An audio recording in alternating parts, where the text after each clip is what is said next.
Hello everyone, कैसे हैं आप लोग। उम्मीद करते हैं आप सब अच्छे होंगे। आज की क्लास में हम करने वाले हैं क्लास 10 साइंस का chapter number 10 light reflection and refraction chapter से इंपॉर्टेंट एमसीक्यूज। ठीक है, चलिए स्टार्ट करते हैं।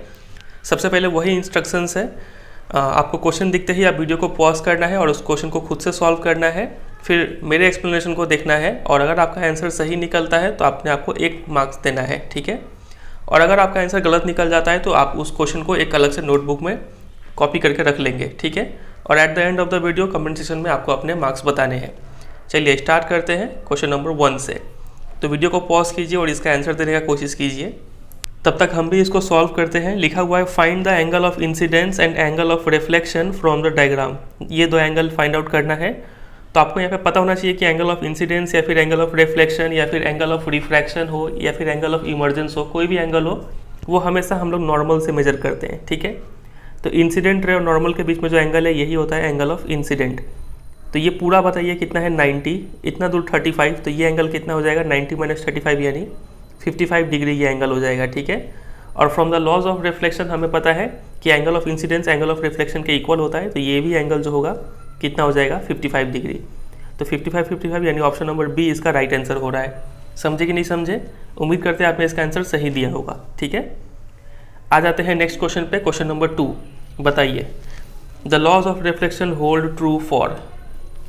क्या दिया आपने इसका आंसर? अगर आपने इसका आंसर ऑप्शन नंबर डी दिया है तो आप बिल्कुल राइट है। किसी भी टाइप का रिफ्लेक्टिंग सरफेस हो वहाँ पे हमेशा लॉज ऑफ रिफ्लेक्शन फॉलो होता है। ठीक है, आ जाते हैं अगले क्वेश्चन पे। Question number 3 When an object is kept within the focus of a concave mirror and a large image is formed behind the mirror, this image is। बताइए, बहुत ही फेमस क्वेश्चन। आराम से सोच के इसका आंसर दीजिए क्या होगा।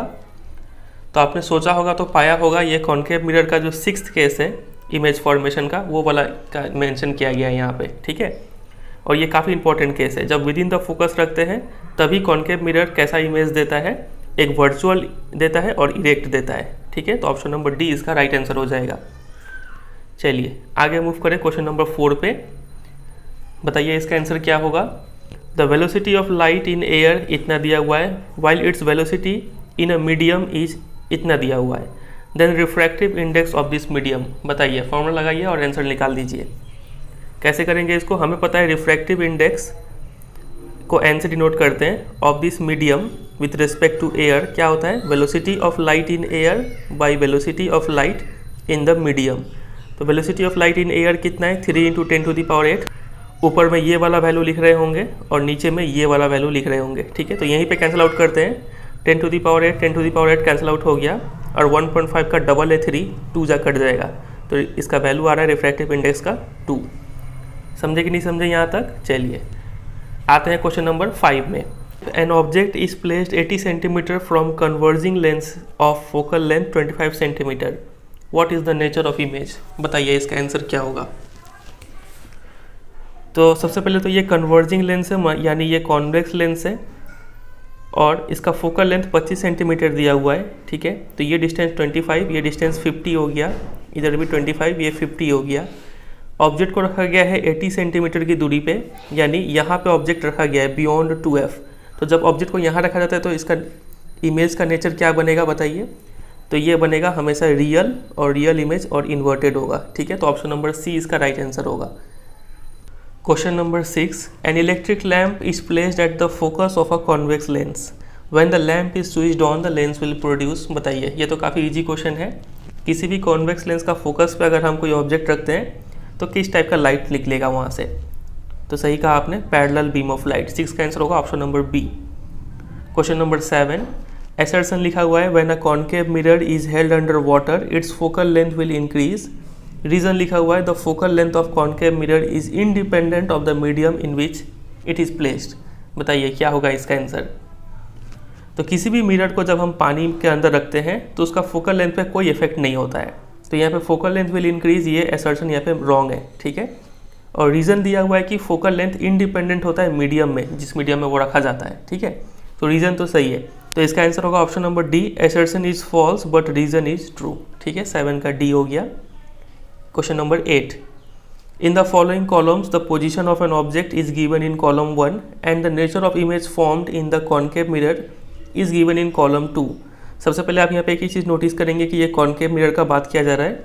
यहाँ पे ऑब्जेक्ट का पोजीशन बताया गया है और यहाँ पे नेचर ऑफ इमेज बताया गया है, तो सही तरीके से मैच करना है।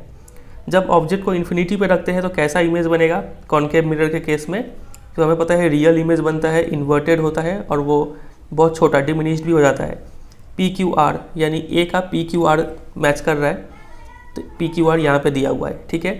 फिर जब इन्फिनिटी और सेंटर ऑफ कर्वेचर के बीच में रखेंगे, ठीक है, तब क्या कैसा इमेज बनेगा, तब भी रियल बनेगा, इन्वर्टेड बनेगा और डिमिनिश्ड भी होगा, ठीक है। यहाँ पे भी PQR होना चाहिए, तो ये भी सही है। फिर at the centre of curvature पर रखेंगे तो रियल होता है, इन्वर्टेड होता है और सेम साइज़ का बनता है, ठीक है, तो PQT हो गया इसका। और फोकस पे रखेंगे तो रियल बनेगा और इन्वर्टेड बनेगा, ठीक है, और काफ़ी ज़्यादा बड़ा बनता है वो, तो यहाँ पे ऑप्शन में PQ लिखा हुआ है तो हम लोग PQ टिक कर देंगे, ठीक है। तो ऑप्शन नंबर डी इसका राइट आंसर हो जाएगा। चलिए next question, question number 9, which of the following can make a parallel beam of light when light from a point source is incident on it. Parallel beam of light तभी निकलेगा जब हम उस source of light को कहाँ पे रखेंगे, focus पे रखेंगे, ठीक है। तो इसका आंसर क्या हो जाएगा, हम लोग कॉनकेव मिरर का फोकस पे रख सकते हैं या फिर कॉन्वेक्स लेंस का फोकस पे रख सकते हैं, तो ऑप्शन नंबर ए इसका राइट आंसर होगा, ठीक है, 9 का। चलिए आगे मूव करें क्वेश्चन नंबर 10 पे। एक न्यूमेरिकल है, आराम से इसको यहाँ पे वीडियो पॉज कीजिए और इसको सॉल्व कीजिए, ठीक है। तो उम्मीद करते हैं आपने इसको सॉल्व करके सही आंसर निकाला होगा। देखिए हम इसको समझाते हैं। और 10 millimetre long all pin is placed vertically in front of a concave mirror. तो ये ऑब्जेक्ट है, ऑब्जेक्ट का हाइट दिया हुआ है, ठीक है, तो H इक्वल टू बोल सकते हैं 10 मिलीमीटर, और ऑब्जेक्ट को सीधा ही रखा जाता है, ठीक है, ऐसे करके रखा जाएगा तो ये प्लस 10 मिलीमीटर रहेगा, ठीक है। इसको सेंटीमीटर में कैसे बनाएंगे, तो डिवाइडेड बाई 10 करना होगा हमें, तो 1 सेंटीमीटर है ये। A 5 millimeter long image of the all peel is formed at 30 centimeter in front of the mirror। ठीक है, मिरर के पहले बना है, इसका मतलब ये पक्का रियल और इन्वर्टेड इमेज होगा। तो H dash equal to image height दिया है 5 मिलीमीटर और इन्वर्टेड है, तो ये माइनस साइन यहाँ पे लगाना पड़ जाएगा। डिवाइड बाई 10 करेंगे सेंटीमीटर करने के लिए, तो -½ सेंटीमीटर आएगा ये, ठीक है। 30 सेंटीमीटर क्या है बताइए, ये इमेज का डिस्टेंस दिया हुआ है, तो V इक्वल टू 30 सेंटीमीटर और वो भी इन फ्रंट बना है तो माइनस का 30 लेना पड़ेगा हमें। Find the focal length of the mirror. तो यहाँ पे हम सबसे पहले क्या निकालेंगे, मैग्नीफिकेशन का फॉर्मूला यूज़ करके U निकालेंगे, ठीक है। H dash by H equal to -V by U, ये यूज़ करके ऐसे U मिलेगा। फिर हम मिरर फॉर्मूला यूज़ करके वहाँ से फोकस निकाल रहे होंगे। तो देखिए इसका सॉल्यूशन यहाँ पे किया हुआ है, H इतना दिया हुआ है, H डैश इतना दिया हुआ है, V इतना दिया हुआ है, तो हमें पता है M इक्वल टू ये पूरा चीज़ होता है। यहाँ से हम U निकाल लिए -60, साइन पे बहुत ध्यान दीजिएगा, ठीक है, यहाँ पे माइनस होता है फॉर्मूला का ही। फिर इसके बाद हम यहाँ पे मिरर फॉर्मूला लगा रहे हैं और आराम से सॉल्व किए, तो फोकस जो है वो कितना आता है, फोकल लेंथ है -20 सेंटीमीटर, ठीक है, यानी इसका आंसर हो जाएगा ऑप्शन नंबर B। तो उम्मीद करते हैं आपने इसका आंसर सही दिया होगा, काफ़ी अच्छा सवाल है ये। आगे मूव करें, चलिए आते हैं क्वेश्चन नंबर 11 पे। Given figure shows a ray of light as it travels from medium A to medium B। एक लाइट रे मीडियम A से B में ट्रैवल करता है, ठीक है। Refractive index of medium B relative to medium A। तो medium B का refractive index निकालना है। तो हमें पता है रिफ्रैक्टिव इंडेक्स का फॉर्मूला क्या होता है, sine of angle of incidence by sine of angle of refraction, है कि नहीं। तो यहाँ पे sine I, angle of incidence कितना लेंगे आप, क्योंकि ये मीडियम A से B में ट्रैवल कर रहा है तो ये इंसिडेंट एंगल होगा। तो नॉर्मल के साथ एंगल है 60 डिग्री, तो sine 60 degree by sine R, angle of reflection कितना है 45, ठीक है, ये 45 ले रहे हैं, साइन 45। अब जिन लोगों ने ट्रिग्नोमेट्री पर रखा है उनको पता होगा कि साइन 60 का वैल्यू कितना होता है, √3/2 और साइन 45 का वैल्यू होता है 1/√2। तो इसको जब आप सॉल्व करेंगे तो आपको मिल रहा होगा √3/√2, ठीक है, यानी ऑप्शन नंबर ए इसका राइट आंसर होगा। 11 हो गया, आते हैं 12 पे। A light ray enters from medium A to medium B। ये भी कुछ नीचे से ऊपर की तरफ ट्रैवल करता हुआ लाइट रे है, as shown in the figure. The refractive index of medium B relative to A will be. बताइए मीडियम B का रिफ्रैक्टिव इंडेक्स 1 से ज़्यादा होगा या फिर 1 से कम होगा या फिर 1 के बराबर होगा या फिर 0 होगा। सोच के जवाब दीजिए इसका लॉजिक ये होना चाहिए कि जब भी कोई मीडियम ज़्यादा डेंस होता है वहाँ पे उसका रिफ्रैक्टिव इंडेक्स हाई होता है। ये लाइट ऐसे जा रहा था, अगर मीडियम चेंज नहीं होता तो ये लाइट ऐसे निकल जाता, लेकिन ये लाइट बेंड हो गया टुवर्ड्स द नॉर्मल, है कि नहीं। तो नॉर्मल की तरफ बेंड हुआ है मतलब इसका स्पीड यहाँ पे कम हो गया, इसका मतलब ये ज़्यादा डेंस मीडियम है बी, ठीक है। तो इसका जो रिफ्रैक्टिव इंडेक्स है वो 1 से ज़्यादा होगा, तो ग्रेटर देन यूनिटी इसका राइट आंसर होगा, ठीक है। 12 का ए। समझ में आ रहा है कि नहीं आ रहा है। चलिए आते हैं क्वेश्चन नंबर 13 पे। The power of a lens is -4.0 dioptre, what is the nature of the lens. Nature बताना है पावर देख के। तो बताइए, उम्मीद करते हैं ये तो आपने सही दिया होगा। जिस भी लेंस का पावर नेगेटिव होता है वो कौन सा लेंस होता है, कॉनकेव लेंस। और अगर पावर पॉजिटिव हो रहा होता तो कौन सा होता, कॉन्वेक्स लेंस, ठीक है। एग्जाम में कई बार आपसे क्वेश्चन पूछ लेते हैं, पावर देके फोकल लेंथ निकालने बोलेंगे, तो हमें पता है P = 1/f होता है, जहाँ पे P डायोप्टर में होना चाहिए और F जो है मीटर में होना चाहिए। तो यहाँ से F निकालेंगे 1/P, यानी 1/P कितना है, -4। और इसको अगर हम सेंटीमीटर में करना चाहे तो × 100 करेंगे यहाँ पे, तो कितना आ जाएगा, -25 सेंटीमीटर। तो ये आ रहा होता है आंसर। तो ये भी आप तैयार करके रखेंगे हाँ, कि पावर से फोकल लेंथ कैसे निकाला जाता है। फिलहाल यहाँ पे इसका आंसर है सिर्फ कॉनकेव लेंस, सिर्फ नेचर पूछा गया था। Question number 14, an object 5 centimetre high is placed at a distance 2f from a convex lens, what is the height of the image formed. बताइए इसका आंसर क्या होगा सोच के।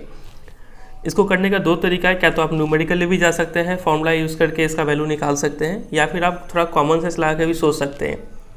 आप देखिए कि ऑब्जेक्ट को रखा कहाँ गया है, इसको 2f डिस्टेंस पे रखा गया है, और हमें पता है जब ऑब्जेक्ट को 2f पे रखा जाता है तो सेम साइज़ वाला इमेज बनता है, यानी यहाँ पे इमेज का जो हाइट है वो भी कितना होने वाला है, 5 सेंटीमीटर होने वाला है, ठीक है।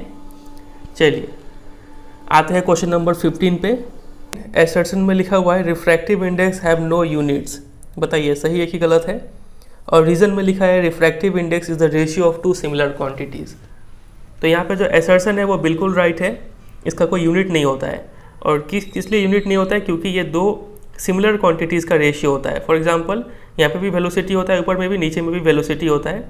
तो मान लीजिए इसका मीटर पर सेकंड यूनिट था, नीचे में भी इसका यूनिट मीटर पर सेकंड, तो दोनों कट जाता है, इसलिए इसका कोई यूनिट नहीं होता है, ठीक है। तो यहाँ पे दोनों ही राइट है और ये इसका करेक्ट एक्सप्लेनेशन भी है, यानी ऑप्शन नंबर ए इसका राइट आंसर होगा, ठीक है। Both are true, R is the correct explanation of assertion, ठीक है। चलिए next question 16, which statement best describes the property of light waves illustrated in the diagram below. बताइए, ये तो काफ़ी इजी क्वेश्चन है, यहाँ पे कौन सा प्रॉपर्टी दिखाया गया है। तो अगर आपने इसका आंसर सी दिया है तो आप बिल्कुल राइट है कि light waves are refracted by some materials, ठीक है। चलिए 16 हो गया, आते हैं 17 पे। Magnification produced by a rear view mirror fitted in vehicles. बताइए व्हीकल्स में जो रियर व्यू मिरर होता है उसमें जो मैग्निफिकेशन प्रोड्यूस होता है वो क्या होता है, 1 से कम होता है या फिर 1 से ज़्यादा होता है, 1 के बराबर हो सकता है या फिर कुछ भी हो सकता है। यहाँ पे इसका मतलब तो समझते हैं ना, 1 से कम होना 1 से ज़्यादा होने का मतलब क्या है, 1 से कम हो रहा है मतलब जो इमेज बन रहा है वो ऑब्जेक्ट से छोटा बन रहा है, 1 से ज़्यादा है मतलब इमेज जो है ऑब्जेक्ट साइज से बड़ा है, 1 के बराबर है मतलब इमेज साइज सेम है ऑब्जेक्ट साइज के। तो सबसे पहले तो आप मेरे को ये बताइए कि रियर व्यू मिरर में कौन सा मिरर होता है। तो ये होता है कॉन्वेक्स मिरर, ठीक है। और यहाँ पे जो मैग्निफिकेशन, हमेशा छोटा इमेज बनता है मिरर में, तो यहाँ पे जो मैग्निफिकेशन है वो क्या होगा, <1 होगा। तो 17 का होगा ऑप्शन नंबर ए राइट आंसर, समझे। आते हैं 18 पे, फिर से एक न्यूमेरिकल है, वीडियो को पॉज करके सॉल्व करने की कोशिश करिए। इसको लिखा है कि an object is placed 20 centimetre in front of a concave mirror whose focal length is इतना। ऑब्जेक्ट डिस्टेंस भी दे दिया है, कॉनकेव मिरर आपको बोला है, फोकल लेंथ भी दे दिया है। What is the magnification of the object. तो ये 2 इन्फॉर्मेशन से आप पहले भी निकालेंगे और मैग्निफिकेशन निकाल देंगे। क्या होता है मैग्निफिकेशन का फॉर्मूला, m = h'/h भी कर सकते हैं या फिर v/u, ठीक है। और यहाँ पे एक माइनस भी होता है, ठीक है। चलिए तो इसको हम करके रखे हैं यहाँ पे, देखिए कैसे होगा। ये u दिया है, f दिया है, आराम से साइन के साथ लिखे, u तो हमेशा नेगेटिव में होता है। और ये कौन सा मिरर था, कॉनकेव मिरर था, तो इसका फोकल लेंथ नेगेटिव, ठीक है। फिर हमने मिरर फॉर्मूला यूज़ किया और यहाँ से भी निकाला, भी निकालते निकालते 100 आता है, तो m निकाल दिया हमने -v/u यानी 5, ठीक है। तो +5 ये हो गया मैग्निफिकेशन इसका, ठीक है। 5 गुना साइज का इमेज बनेगा। 18 का हो जाएगा ऑप्शन नंबर ए। आते हैं 19 पे, लिखा हुआ है beams of light are incident through the holes A and B and emerge out of the box through the hole C and D respectively as shown in the figure. Which of the following could be inside the box. यहाँ पे light rays इस direction में enter करते हैं ए और B whole से और सी और डी से निकल जाते हैं। तो बताइए बॉक्स में क्या रखा होगा, रेक्टेंगुलर ग्लास स्लैब होगा या फिर कॉन्वेक्स लेंस होगा या फिर कॉनकेव लेंस होगा या फिर प्रिज्म होगा। तो ये तो काफ़ी इजी है, यहाँ पे लेटरल डिस्प्लेसमेंट देखने को मिल रहा है हमें और ये हमेशा रेक्टेंगुलर ग्लास स्लैब में ही होता है। ठीक है, तो ऑप्शन नंबर ए इसका राइट आंसर है 19 का। क्वेश्चन नंबर 20, ये भी काफ़ी अच्छा क्वेश्चन है, ये CBSE के बोर्ड एग्जाम में पूछा जा चुका है। लिखा हुआ है कि student carries out the experiment of tracing the path of a ray of light through a rectangular glass slab for 2 different values of angle of incidence, एक 30 डिग्री पे और एक 45 डिग्री पे। एक स्टूडेंट है वो एक्सपेरिमेंट करता है कि लाइट रे कैसे रेक्टेंगुलर ग्लास स्लैब से पास करता है। मान लीजिए रेक्टेंगुलर ग्लास स्लैब है, तो एक बार वो लाइट को 30 डिग्री एंगल पे भेजता है, ठीक है, नॉर्मल के साथ, और एक बार लाइट को वो 45 डिग्री एंगल पे भेजता है। समझे कि नहीं समझे यहाँ तक? तो in the 2 cases the student is likely to observe the set of values of angle of refraction and angle of emergence as. तो दोनों ही केस में बताइए एंगल ऑफ रिफ्रैक्शन कितना होगा और एंगल ऑफ इमर्जेंस कितना होगा।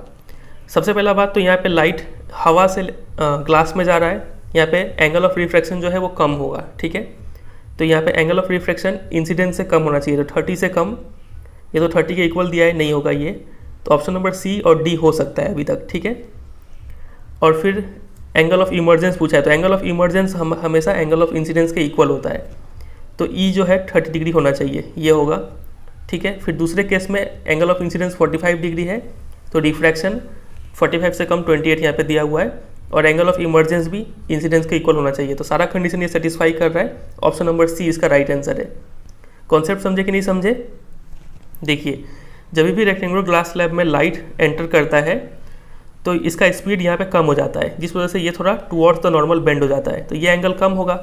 एंगल ऑफ रिफ्रैक्शन जो है वो एंगल ऑफ इंसिडेंस से कम होगा, उसी लॉजिक से हमने यहाँ पे चुना। ठीक है, और यहाँ से जब लाइट फिर ग्लास से एयर में जब एंटर करता है स्पीड इंक्रीज हो जाता है, तो ये जो एंगल है एंगल ऑफ इमर्जेंस, ये हमेशा इस एंगल के यानी एंगल ऑफ इंसिडेंस के इक्वल होता है। ठीक है, इस लॉजिक से हमने यहाँ पे आंसर दिया है।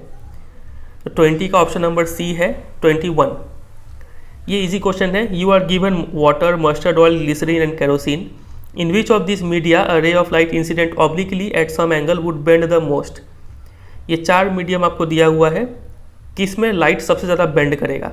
तो जिसका रिफ्रैक्टिव इंडेक्स ज़्यादा हो, जो जितना ज़्यादा डेंस हो, वहाँ पे लाइट उतना ज़्यादा बेंड करेगा। तो वाटर का रिफ्रैक्टिव इंडेक्स इतना है, मस्टर्ड का इतना है, ग्लिसरीन का इतना है, केरोसिन का इतना है। ग्लिसरीन का हाईएस्ट है, यानी इसका आंसर हो जाएगा ग्लिसरीन। समझे? आते हैं 22 पे। Rays from sun converge at a point 15 centimetre in front of a concave mirror.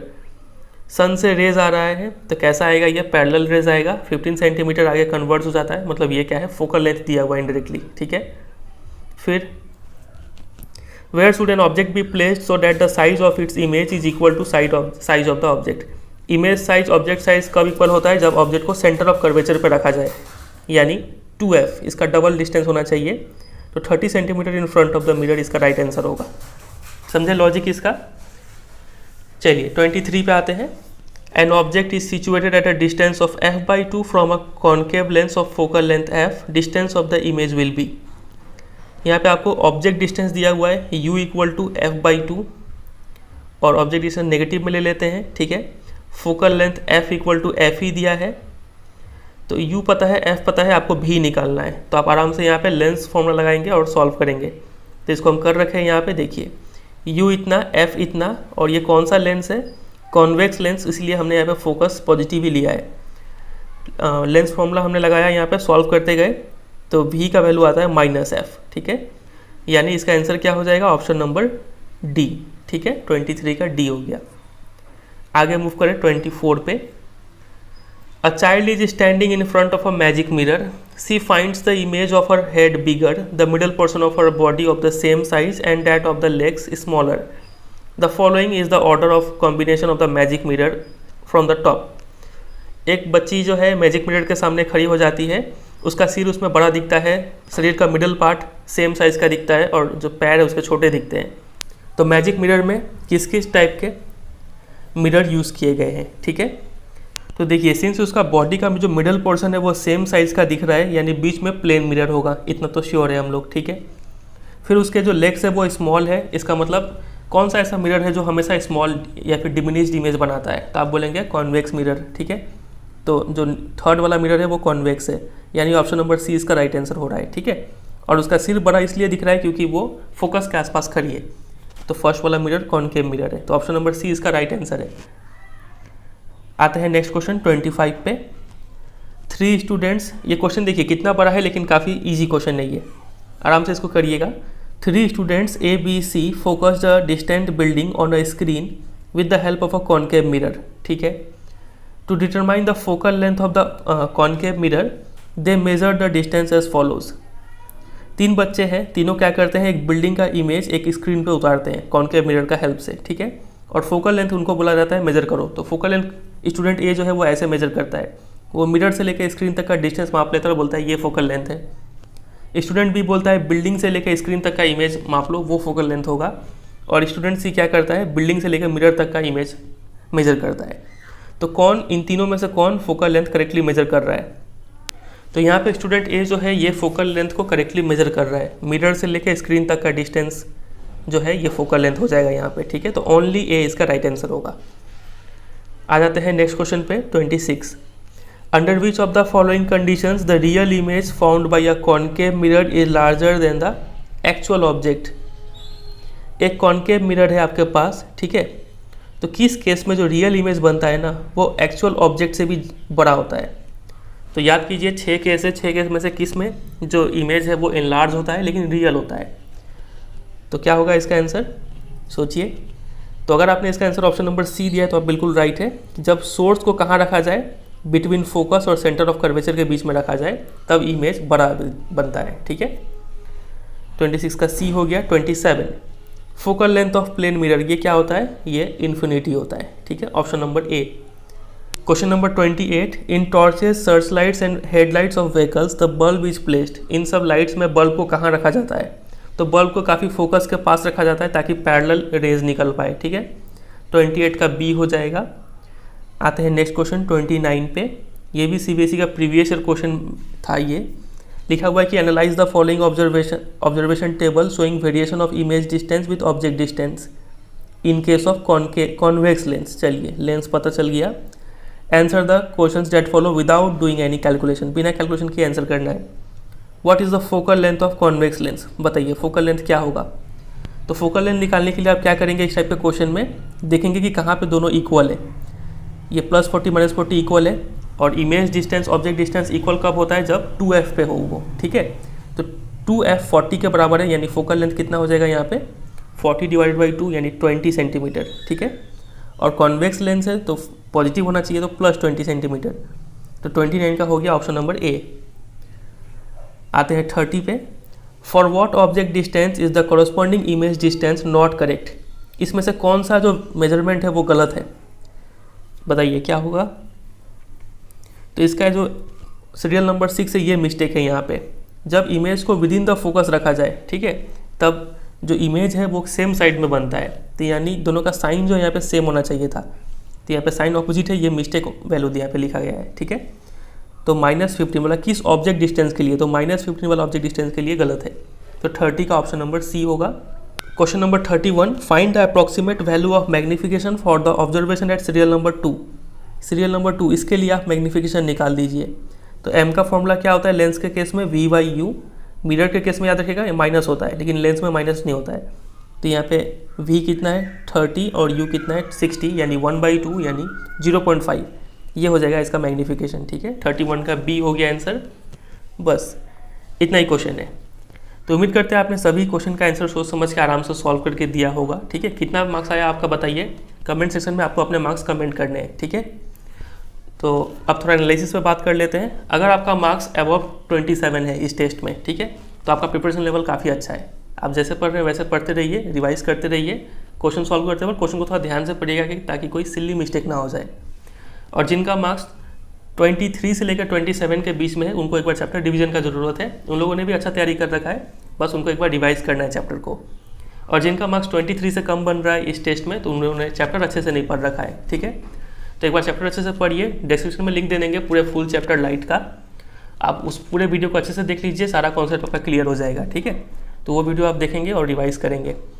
चलिए फिर एंड करते हैं। तो उम्मीद करते हैं आपको ये वीडियो पसंद आया होगा। कैसा लगा आप कमेंट करके बताइएगा, अपने मार्क्स भी कमेंट कीजिएगा और वीडियो छोड़ने से पहले एक ज़रूर लाइक कर दीजिएगा। दोस्तों के साथ भी शेयर कीजिए, उनको भी बोलिए ये टेस्ट देने और पूछिए उनका मार्क्स कितना आता है। और कोई भी स्टूडेंट अगर चैनल पर नया है तो चैनल को जरूर सब्सक्राइब कर ले, ठीक है, क्योंकि ऐसे बहुत सारे MCQ सेशन इस चैनल पर अपलोड हो भी चुके हैं और होने भी वाले हैं, ठीक है, वो काफ़ी हेल्प करेंगे आपको। चलिए फिर एंड करते हैं, मिलते हैं बहुत जल्द किसी और वीडियो में। तब तक के लिए goodbye and take care.